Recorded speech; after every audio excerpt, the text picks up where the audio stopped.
Good morning, everybody, and thank you to Craig and Dave for inviting us to talk with you all this morning. I'd like to start with quick introductions, and as moderator's prerogative, I'll go first. I'm Joe Laszlo. I am a senior director at the Interactive Advertising Bureau. That's IAB for short, and I work specifically for the Mobile Marketing Center of Excellence, which is a group within the IAB that we started about 2 years ago, focused on encouraging, nurturing, driving the growth of mobile as a medium, including mobile advertising. So I run a lot of the IAB's mobile-related projects. The mobile committee within the IAB and the tablet committee within the IAB are both, groups that I try to shepherd along, and I think it's been a fascinating time kind of watching this industry grow and hit this kind of interesting point in its evolution, which I want to explore, where we are at a point now where there's huge amounts of consumer adoption, consumer usage. I think that's unquestionable. You know, if you pull back the kind of when is the year of mobile question that people have been asking for a decade or so, I think from a consumer point of view, it's here already. But from a business perspective, maybe not quite yet. And so that's one of the topics that I'd like to explore in the course of the conversation. I'd like to start by letting the rest of the panelists introduce yourselves, say a quick word about kind of where you're coming from. As an icebreaker, what's your favorite mobile device currently? And maybe talk a little bit about how your company defines this question of monetization. What do you include in monetization, just to kind of help give some scope to the conversation that we're going to have. And Mark, since you're closest, why don't you go first, please? Okay, I'll take a shot at that. My name is Mark Freuhan. I'm a founder, EVP of Sales and Business Development for a company called AdMarvel. It's now part of Opera Software. If you're familiar with Opera, over in Norway, the largest, most widely deployed browser in the mobile space. We'd like to say now that AdMarvel is the most widely deployed ad server and monetization platform in the mobile space. We focus on top-tier premium publishers. We count CBS, Fox, Wall Street Journal, News Corp, Comcast, the NHL. We managed a lot of the World Cup, FIFA, FIBA. We're a global company. We do over 40 billion impressions a month.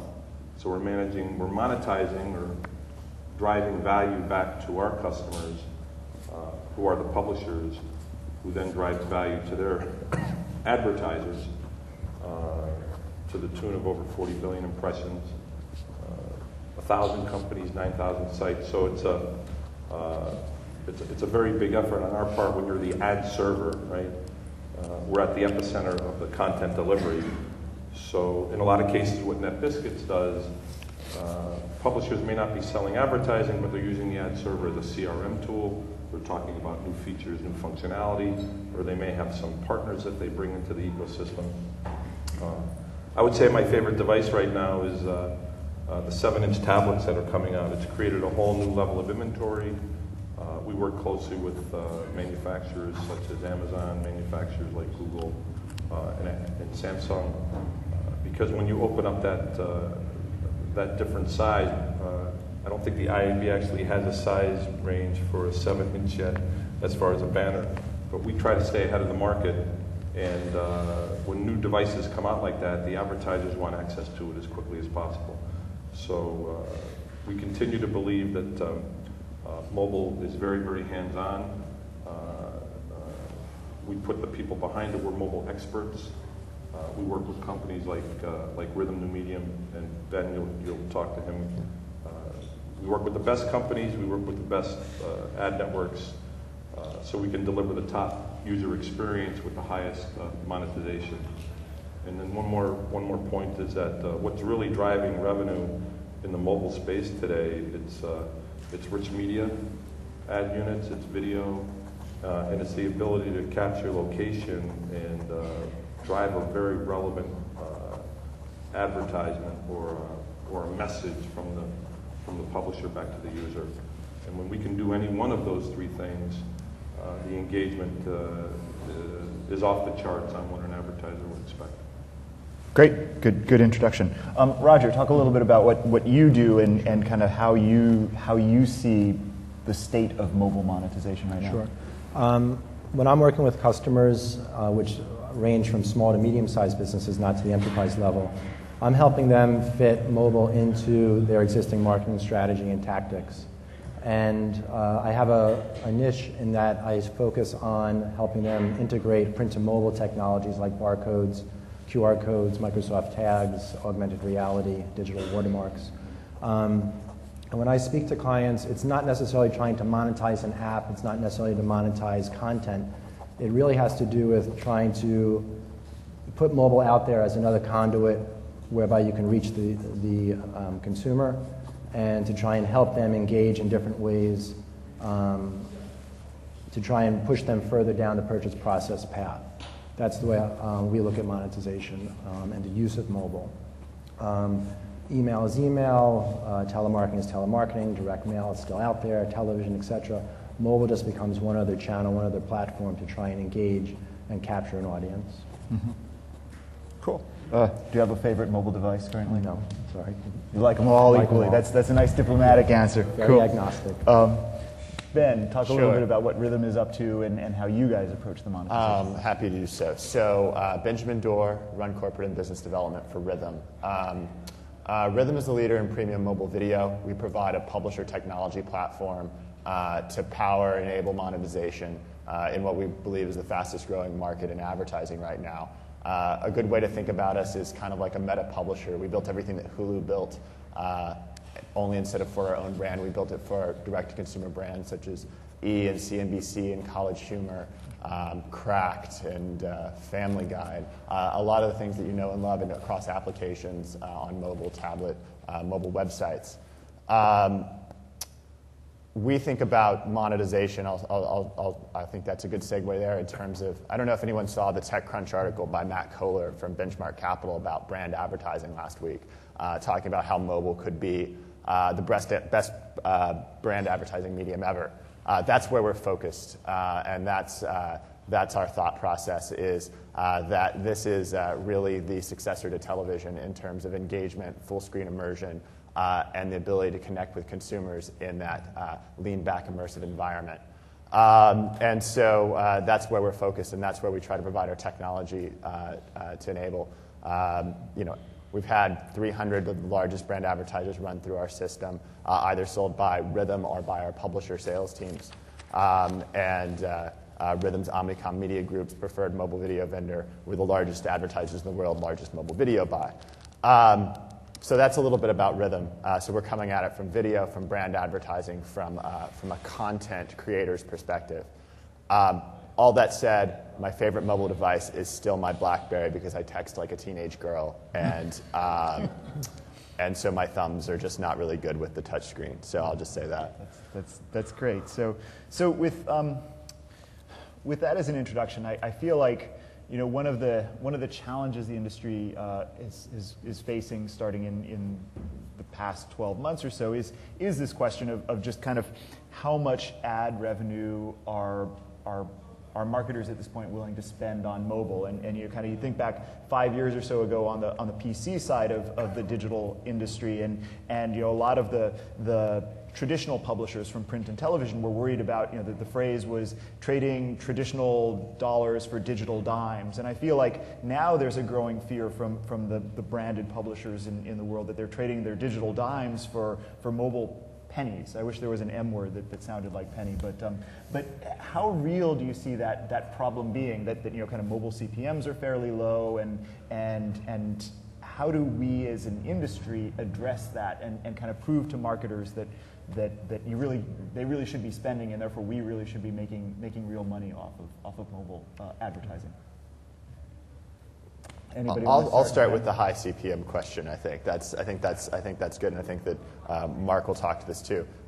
Perhaps the notion that mobile CPMs are lower than online is a misnomer. I think on the CPC and direct response side, that's true, but direct sales teams and premium inventory can fetch much higher CPMs, and it really goes back to the value that you're bringing advertisers in the context of mobile, especially that full screen personal experience that you can get with the mobile device. And so if you think about the online advertising industry's been all abuzz this week about viewability. That's great. The idea of an ad being on screen for 1 second.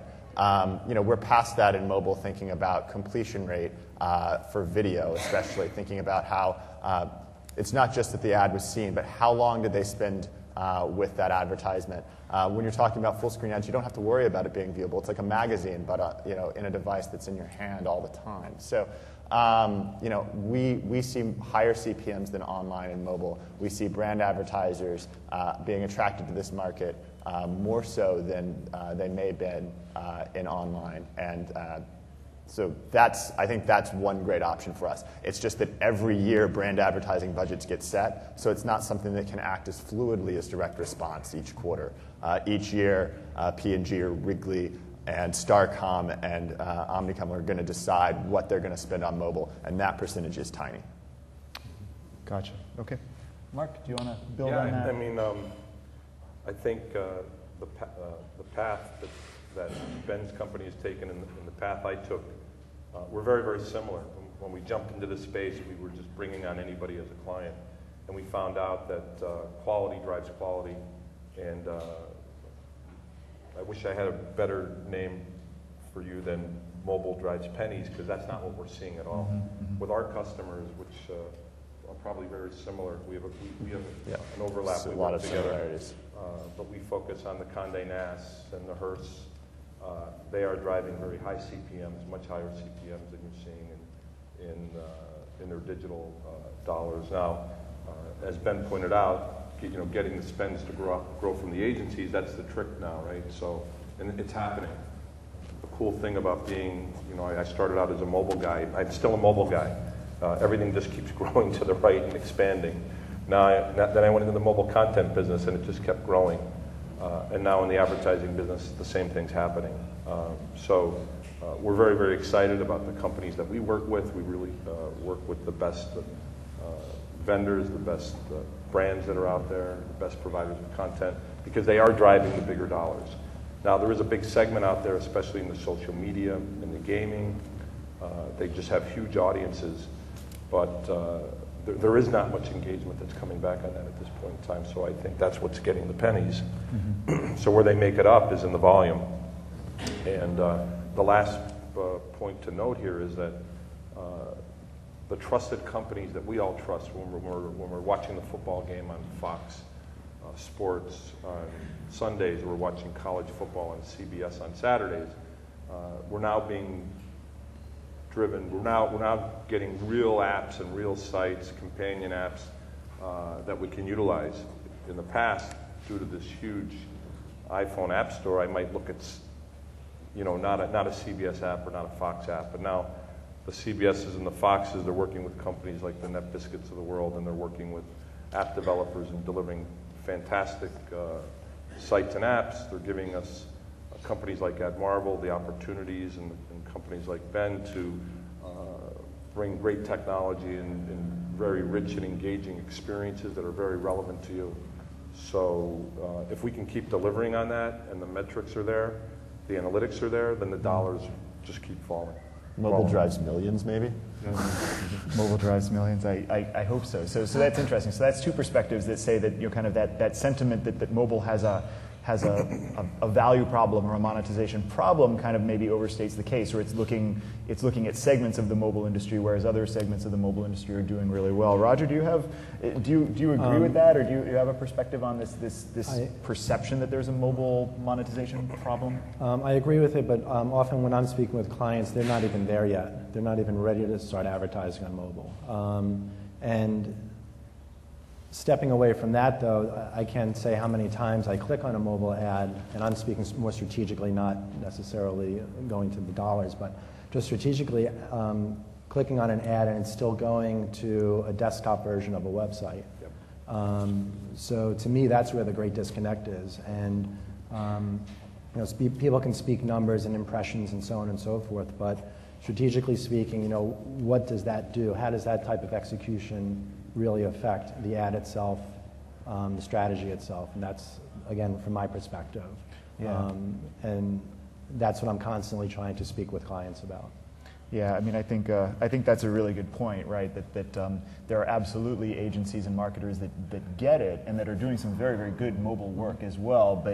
But there is still a a large number of marketers out there that we need to sort of take them by the hand and still give them the mobile 101 kind of, right? The IAB over the summer launched a website called Tap Into Mobile that exists to kind of answer the point you just made about when we did the exercise over the summer, about 45% of the Fortune 500 didn't have a mobile optimized corporate website yet, including some very, very big brands. And so for everybody who's doing a good job at reaching the mobile web audience, like Home Depot is one of my personal favorites. There are a ton of companies out there that still kind of even need the basic, don't just assume that your PC optimized corporate site will look good on a smartphone. And so I think one of the challenges for all of us is kind of that education piece, getting more people realizing, more marketers realizing that there's something real here. As we can increase demand, obviously, things only get better from an advertising point of view. One of the things that I want to talk about today is sort of keeping mobile, not putting mobile in a silo, right? I think there's a tendency maybe to think about mobile and its unique issues, challenges, problems, opportunities kind of as a very separate and distinct thing. But I also think that there's maybe a better, wiser perspective on the marketplace is to take a more holistic view of mobile opportunities. And the monetization of mobile should really be viewed in the context of monetization of all of a company's products and services, regardless of what platform they're delivered on. You kind of brought up the tied companion apps to television viewing, right? And I think that's a good example of, or there are increasing numbers of good examples of companies executing that way. How are you talking to clients about this question of mobile and monetization, not just of mobile specifically, but how mobile can augment kind of a TV-centric company's other services or a PC-centric company's other services? I'll jump in, not so much from a TV perspective, because my clients aren't on television, but oftentimes I'll speak with people or I'll see ads that are print and there's a QR code. That QR code is driving to a website that drives to a video, and the video stops there. And so how does monetization go beyond that? It should certainly go beyond that, not just on a B2C perspective, but on a B2B as well. There's no lead generation, there's no capture of anything to keep that process moving. So to me, in my mind, monetization just stops as the campaign itself stops or the experience stops. And it just shouldn't be that way. It should be a continuum. And again, that's kind of what I preach in the sense that it has to be holistic. It just can't stop at the mobile channel. It just can't stop at print. It just doesn't stop on television. Yeah. Marketing in its channels needs to work. Do you think that comes together from mobile being just sort of the last thing somebody thinks about? They build this campaign designed for print, let's say, and they get to the very last stage in the process and they go, oh, we should do something mobile, and just kind of spend a relatively small amount of time and effort thinking about what that should be. That's the $64 question. I'll speak to ad agencies, CMOs, what have you, and I do not get a consensus as to why that's the case. Yeah. Some of us want to be hip and cool, so they throw a code on there. Others, they might have thought about it, but only halfway. Your guess is as good as mine. Right. Mark, from AdMarvel's perspective, kind of how do you think about or help your clients think about monetization beyond just the one or the set of revenue streams that come specifically directly from mobile to a broader view? Well, I think to pick up on the conversation that we were just having, and that I think the lines are less blurred on video unless Ben says something different. No. It's a lot easier for them when they're buying a campaign that's going to be a video campaign to then move that into the mobile world. It's just that the inventory is not there, the quality inventory is not there, right? But what I've been doing as of late, and it's been fun and exciting for me, is I get to sit in production meetings when you're in with a producer and they not only have their shows up, they're showing everybody and they're talking about it and the formats, but they have their competitors up. If anybody had a chance to watch the debates and then what happened after the debates, it seems like every talk show host now has the Twitter feeds going at the bottom, right? I mean, a lot of us grew up in the MTV era. We dealt with that too. There were all these blurps and feeds going on. Hey, I just want to watch the video. Right. So now what we're getting involved in is a lot of these shows. A lot of these producers are looking at companion apps. So if I am watching CNN versus all the activity going on CNN and scrolling, I have the CNN app. I can see the Twitter feeds on my app. I can integrate. I can right from there interact with the Twitter feeds. I can actually check out who this guy is at whatever, right? And then at the same time, the advertisement that comes up on the big screen is going to be the same one that comes up on the application. All that technology is here today. So the ability to do that is going to be very, very powerful. It'll keep the audience engaged versus disengaged. We found that a lot of people are using their iPhones and their tablets, texting or doing something other than being engaged with the show. By providing a companion type app, they can be engaged on both ends. And then, as Ben pointed out, not only does in what Ben does, they're an ad network, right? They're selling advertising, but the companies he works with, they do a good job selling themselves, right? Yeah. Which is not typical. It's very hard to get the sales team to actually sell for their mobile. They know how to sell for their online. Getting the sell for mobile is tough, but probably getting them to extend the buy to mobile is a lot easier than it is to extend the stride. You know, if anybody saw the stride ad that pecked through your iPhone screen, that's a once in a year campaign that happens. Somebody just specifically built that where in video. Yeah. You don't have to do that. So I think that's why a lot of video dollars are going to be moving to mobile a lot faster than what we saw in the rich media dollars. It's funny, you're speaking a lot about user experience, and video as a user experience. And one of the reasons why we've combined as a business kind of 3 pillars around content, sort of acting like a media company, building our own ad server, and thinking about data and an audience as like an ad network, and sort of operating across all 3 things as a strategy is exactly this user experience issue. If you step back from mobile as it exists within other media, especially for premium content, you kind of have to think about those activities where we're sort of lean forward, engaged, actively looking for information, whether that's search or a website, and places where we might be more lean back, immersed in TV or print, and increasingly mobile content or video across any of these screens. And one of the things that I like to talk about is if you think about your first experience with Hulu online. Hulu, when you think about it, they actually built an app, not a website. And we didn't really have that word when they came out from a mobile perspective. And if you don't think about applications as this construct that's native to the mobile device, but rather think about applications, mobile websites, regular websites as immersive full-screen experiences, that corresponds much better to the world of brand advertising versus direct response dollars. That's a much better way to split the user experience world than thinking about each one of these mediums on their own. You can do some mediums are best for brand advertising or direct response. We think mobile's for brand, online's better for direct response, and it's great to see what Netbiscuits has done, for example, on the mobile website side, to see how they can create app-like experiences, in a full-screen immersive environment with video, etc.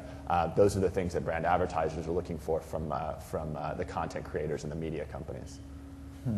Interesting, right? Because I feel like when I tell this story, right, when I'm talking to an audience about mobile opportunities and how great it is, how you shouldn't put mobile in a silo, I feel like it's easy to go down the path of having somebody then make the assumption that, oh well, but mobile, that means that mobile is just like X, whichever other medium I'm dealing with. And so I find I have to backpedal a little bit and say, well, but that doesn't mean that you should just repurpose a TV spot on a mobile device, or you shouldn't just pull a 300 by 250 banner ad that you built for the web onto a mobile app. And so how do you let me ask you how you sort of talk about that side of the story. What makes mobile different from these other media, and how do you help people navigate kind of how to build the best kind of creative and the best kind of user experience for a mobile device?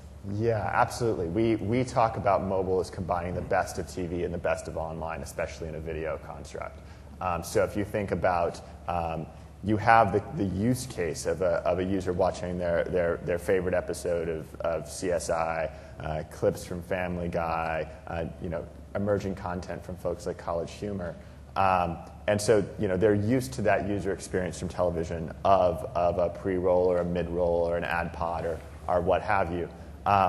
But from an online perspective, you can also add interactivity and specific mobile ways to engage. So an entertainment client with a video advertisement can create points of interactivity on their 15 or 30-second spot that allows you to share that trailer on Facebook or Twitter, go to the website to learn more, or watch the extended 8-minute trailer straight from that application or mobile website, and then buy that ticket on Fandango or Flixster or MovieTickets.com or whatever. Usually it's what the media partner's sort of internal ticketing application is. But those are the things that you can do. So you combine the interactivity of online, the immersion of TV and glossy print, and that's a pretty special thing that can only be done in mobile and in tablet. That's exciting to us. Yeah. Roger, I feel like there are at least as many examples of people using QR codes in the real world that sort of suck or miss the point or miss the opportunity as there are of good examples of QR codes being deployed. How do you help people understand how to take advantage of that particular opportunity or the other ways to tie a real world ad or message to a mobile message? It's thinking about it from the sense that a QR code has its advantages and disadvantages. Augmented reality has its advantages and disadvantages. Digital watermarks have its advantages and disadvantages. So I would agree with what Ben is saying, that there's lots of things, obviously, that mobile can bring. But I think at the end of the day, and the bottom line is, what's the value, what's the deliverable, what's the benefit, the relevance, the meaning that's being given to the consumer. And it's through that, then you understand then you can bring someone from print into the digital space via QR code. Because without that, and it goes back to my comment before, you're leaving the experience extremely flat when it can be extremely dynamic and ever-changing depending on device, time of day, time of week, offers that are to be made to certain people and so on. So these are the things, again, strategically to be thinking of, and the things that I'm thinking of when offering out a QR code to a possible company or brand. Yeah, cool, fair enough. You mentioned the Stride gum example, right? As a uniquely smartphone, mobile-oriented, creative. Yeah. Again, kind of, is that something you guys at AdMarvel has to explain to an agency, or maybe even build that kind of creative yourself, or kind of, are you seeing the knowledge of how to build these kind of uniquely mobile experiences diffusing out into the ad creator community? Well, the good news is I don't have to do that because I don't talk to agencies. I'm the infrastructure that makes it work. But there are core group of companies like Celtra, like Crisp Wireless, like Medialets. They're the ones who walk into the agencies, and they have these cool platforms that can build these phenomenal ad units. But more often than not, they're one-hit wonders, right? There is a spec that the IAB has come out with, MRAID, which was a jump above ORMA, is that right? Mm-hmm. And then we're on a second version of MRAID. What's good for companies like myself is that just because a creative agency builds to a standard, it doesn't necessarily means it works, because there's developers and site builders like Netbiscuits, and we consider Rhythm a developer as well as they build their app. When somebody shows up with an MRAID standard ad unit, doesn't necessarily means it works. Right? We have to test it. We work with it. How does AdMarvel mitigate this on behalf of the publishers and the content providers and make sure that it runs properly? We actually certify. We run a certification program. It's actually the only one in the industry where we certify the rich media vendor, we certify each app, we certify every ad network. So when it does hit our platform, there's a reasonable, we have some reasonable assurances that it's going to work. And if it doesn't, there's mechanisms in place to audit it and make it work. But the companies out there today that are working with the agencies, they can build some really cool, interesting things, but sometimes they can go overboard. So Yeah. I feel like we've drifted away from monetization as a topic, but I think it's hard to talk about just monetization because there are so many other pieces that you need to get right before you can make any money off of things. Well, rich media is a big piece of that, right? Again, it's when I said at the very beginning, it was what's driving our customers' dollars. It's rich media. It's so instead of having a banner, it's a banner that can do something, right? You can touch it, you can feel it, you can spin it, and it'll take you someplace else. The biggest risk is if the banner takes you to a non-mobilized site. It happens all the time. And that 300 by 250 that we talked about earlier, that's actually an internet standard ad unit that now a lot of people are using for tablets and 7-inch, but nobody's taking into account that if I use that ad unit, is it going to bring me back into a mobile optimized site and give me a great experience? And again, that second piece, video, right? So there are many of the content developers and sites are driving in to make video a big part of their applications or web experiences, and we saw that from the Sporting Guide, right? He has a great video aspect to his site. Well, all those create opportunities to do an offer within the third. If I'm going to look at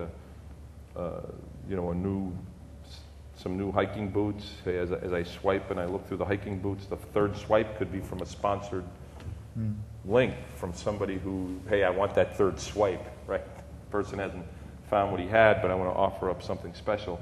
We're doing that all day. That's not only is it a catalog or an e-commerce site where people can buy stuff, but I'm actually making money from my trusted suppliers and vendors who can actually buy positioning or links within the site. So some of the commerce sites I work with, they're actually making money from the promotion of products and services from within the application. And then that last piece, if we do get relegated on a banner, hey, at least send me where they're at. So if I'm going to zip up a banner and it's going to be from Starbucks, I want to make sure it's a Starbucks coupon that they can walk 10 feet down the street, not a Starbucks coupon, from Seattle, Washington. So. Yeah, no, that's great. I'd like to explore kind of these other pieces of the monetization puzzle a little bit, right? We've talked about video and rich media advertising being places where it does seem like you can make a decent CPM and kind of earn some reasonable return as a content provider. We've talked about kind of the importance of kind of tying the ability to tie real world, like let's say outdoor advertising to a mobile experience or a print campaign to a mobile experience and kind of deliver a measurable ROI to an advertiser that way. And now I think it's important, this idea of sponsorships and promotion and kind of building commerce opportunities into a mobile website or a mobile app is also really important. Are there other revenue opportunities for media companies, content creators that they should be keeping in mind when they think mobile? And if so, kind of where else do you see an opportunity to make some money off of a mobile offering today? So I'll answer this a little bit, but I don't know if I have a great answer. Media companies are a good business. Their job is to sell attention. They aggregate attention from you, and they sell that back to either advertisers or they sell your time back in the form of you buying it for $1.99 without advertising.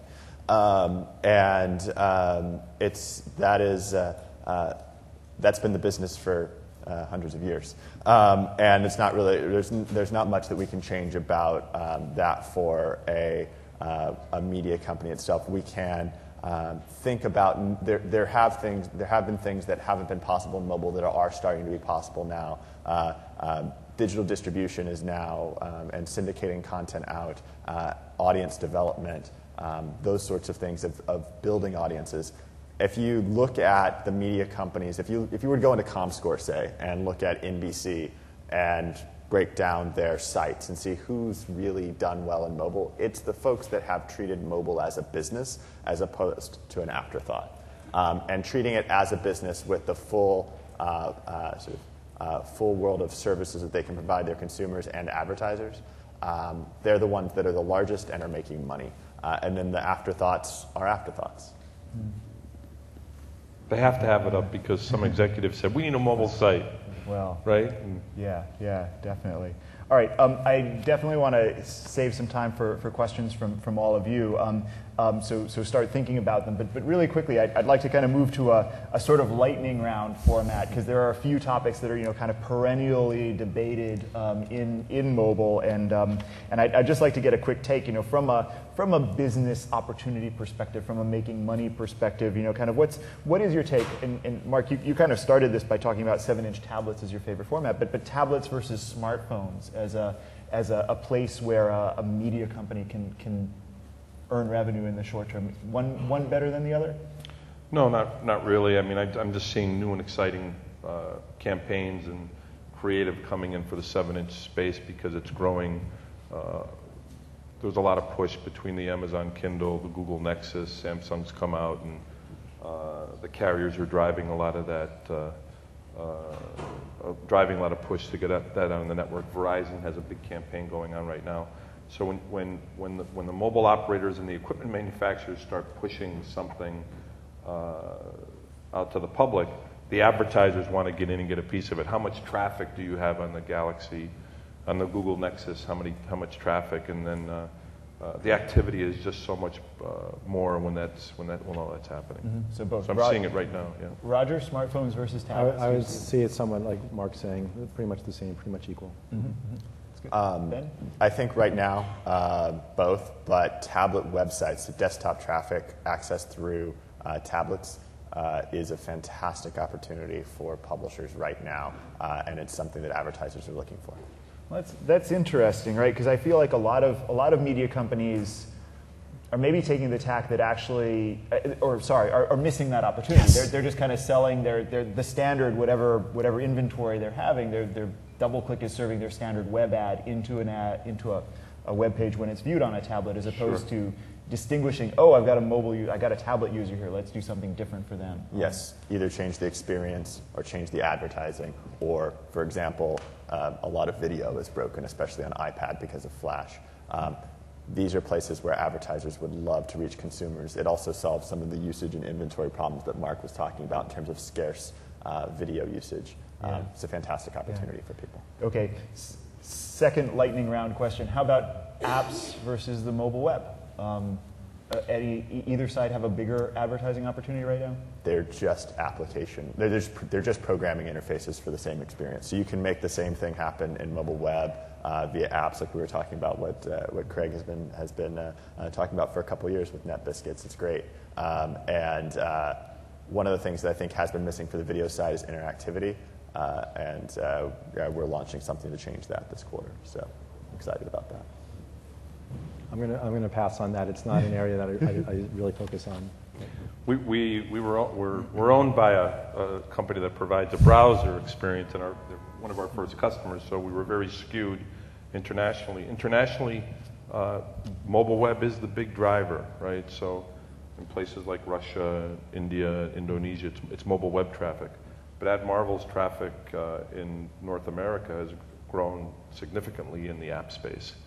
So, and some of the companies that we deal with will build either the hybrid models with companies like Netbiscuits, or they'll dive in and build out a native app. And it's because they're looking for some specific feature and functionality that you can only get from a native app. And I could be wrong now, is that things like the camera or the accelerometer, those kind of things that are still relegated to the device in of itself. Yeah. And then you got an advertising guy who wants to build the ad unit that takes advantage of what's the big one, the fidelity, right? It's a maze game. Follow the line, right? I got to move that line around. Well, that's an ad unit, right?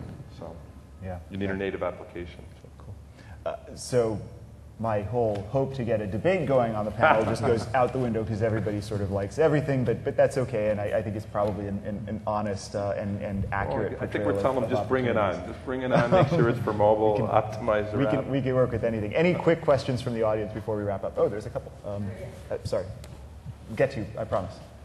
Hi. I'm curious how you guys feel about turning a CPM into an actual engagement beyond just a share or a like or something. Like, how do you get the consumer to that next level where they actually purchase, or where you're actually showing more of a return other than just like, hey, yeah, that was cool?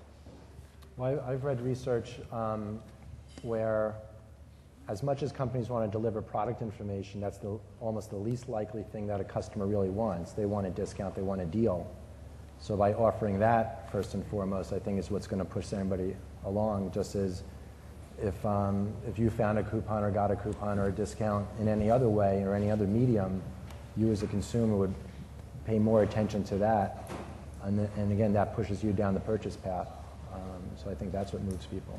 Yeah. Ben, you talked about completions. Yeah. Are there other interactions with video creative in particular that matter these days, or that you're counting? We are counting click-through and engagement rate, not post-click engagement, but for the most part, our advertisers are most concerned about completion rate. Did someone see this ad all the way through? And it's because we're at the top of the funnel from a brand advertising perspective. I live by myself and I have 10 tubes of Crest toothpaste in my house. And I don't know why that is. I feel guilty if I buy another brand. And that's brand advertising works. And if you were to try to acquire a customer every time you sold a tube of Crest toothpaste, P&G would be bankrupt. But so the way they can do that is by creating emotional messaging that resonates over a lifetime through brand advertising. And so it's really about being able to deliver that message in an environment that users enjoy. And so we are less about the direct response side of things, but we do measure click-through engagement rate, click-through rates on different areas, how much time is spent with the ad, hopefully with the goal of delivering better ad effectiveness metrics over time to the extent that we can measure those across devices, applications, and even across media. Yeah. If I can also just say, that don't look at it from your own perspective as a marketer, but what is the experience going to be as the consumer? Because I've seen tons of ads and tons of scans through QR codes and so on that you can see that there's absolutely no regard for the consumer. And it all seems as if it's coming from the CMO's perspective or the brand's perspective. Yeah. Mark, how about in terms of rich media ads? I mean, I feel like there's so many different ways to engage with rich creative. Are there particular metrics that come to the fore for you guys? Yeah, absolutely. My platform's similar to Ben's, and I can get them into that experience, and then I rely on working with the rich media vendor who's tracking all the engagement that's happening within that experience. So these rich media vendors, they can build out hotspots, change the color of the car. They can push back the metrics on how many people pick the red color or change the color of the car. So I think it is getting much more immersive, and the data that they can push back to the advertiser is tremendous on what they can push back. Now, do they change it from a CPM model to, hey, if they only change the color of the car and put in their zip code, I'm only going to pay you this much? I don't know if it goes that way. I'm staying outside of that part of the business. I'll get them there. Right. I'll wait for the rich media vendor and the agency to battle it out on what they're going to bill for that. Yeah, So. From the IB's point of view, I love efficiency and standardization, and so I certainly think that we're getting to a point in the industry where we're just kind of making sure that when somebody talks about a tap to expand, let's say, or a midpoint or something like that, everybody in the industry is kind of meaning the same thing when they use those terms. So I think one of the things you'll probably see from us in the next year is, again, not an effort to straitjacket the industry and say you can only use these metrics, but to say, well, here's a whole bunch of different possible metrics, but when you say X, this is what everybody in the industry agrees that X means. So that kind of standardization is something I think we probably should start a project on soon. One last really quick question, because I kind of promised. In terms of ad buying behavior at the media buyer level, 25-year-olds, are you guys seeing integrated RFPs come through between mobile and digital, or are you still seeing that being treated as I'm a mobile person and here's the mobile buy? Yeah, so the question was how many RFPs are you guys seeing that integrate tightly the digital, the PC piece with the mobile piece, or are they kind of separate from a buy from an RFP perspective? We see both. I don't have a good split. It's probably relatively split down the middle. What we're finding more are agencies that have created specific mobile buying groups, especially as the budget that comes in higher, mainly because they can get a higher commission rate from their advertisers on mobile. And so by creating a specialized group, they're going to make more money. And then we also see a video is video thing that Mark spoke to. And so TV, online, mobile, connected TVs, all being bought through the same group and being managed through the same group within the client itself, a sight, sound, and motion group. Yeah. Roger, any sense of how the integration works? Okay. That I'll pass. Still up. Yep. Mark? Well, I'm not typically in touch with the agencies, but I get to see a lot of this because the ad networks will call me up and ask how much traffic we can get, and it is definitely an integrated buy because they'll carve out the Excel spreadsheet that's the mobile only, but half the other stuff is still in there. And when I send it off to an analyst, they get all confused and they'll say they're looking at the wrong tab and say, "Mark, this isn't mobile." we still continue, especially on the video side. I think it's always going to come in together. And a lot more is going to videos. So. Yeah, no, it's a great question, and certainly something that I hope we see a lot more of, because I think it would speak to mobile being a more integrated part of the total buy. One more? Okay, last question. Thanks, guys. I'll try to keep it brief. I'm Bob Mendelson. I'm with Perfect Market, but in a past life, I was a pricing guy working on mobile. So my question is regarding, you had mentioned that CPMs were still relatively premium or being able to maintain premium. And my question is, how resilient do you think that is, or how much level of that is a little superficial as a result of there being a lot of pressure to show revenue in mobile and a lot of pressure to show premium advertisers in mobile? So I guess what I'm getting at is you might see a really high mobile CPM that's concrete and the publisher's not going to move, but the amount of media that's being given away or the amount of changes on the other side of the media plan lowering CPMs, really the net effective is much lower than what it's showing. So I guess I'm asking, do you think there's a course correction a little bit for mobile CPMs as that pressure kind of evens out and people have to even it out? I hope that makes sense. No, it's a good question. What you're speaking to a lot is the blending in market. The fact that, let's say a media buyer, for anyone who's not aware of the agency world, they're putting a bunch of line items together, and let's say they're giving you a $30 CPM for video, and then they're averaging that out with banners. Or even worse, on the ad network side, they'll do loss leaders on the premium media side, and then they'll throw in games or something else at a really low CPM and average it out. Media partner loses, agency gets a better average CPM, but it creates confusion in the market. We don't blend as a company, and we work with a lot of premium media sales teams, so we see their CPMs flow directly through. Video is held up for 3 or 4 years.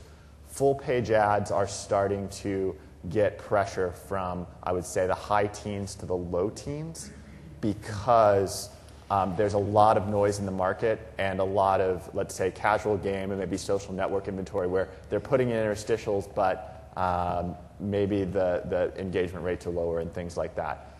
Banners and part screen ads without rich media are getting destroyed, and there's a natural banners are a much better sustaining buy or direct response buy, and so the natural equilibrium is between what you can get from a CPC and a CPM. So you're looking at low dollars there without rich media, whereas you were looking at high dollars 2 years ago. High single-digit dollars. And so that's where we're seeing on the CPM front. But I think that video and full-screen experiences from premium content creators where attention is scarce, those are holding up. Great. Thanks, Ben.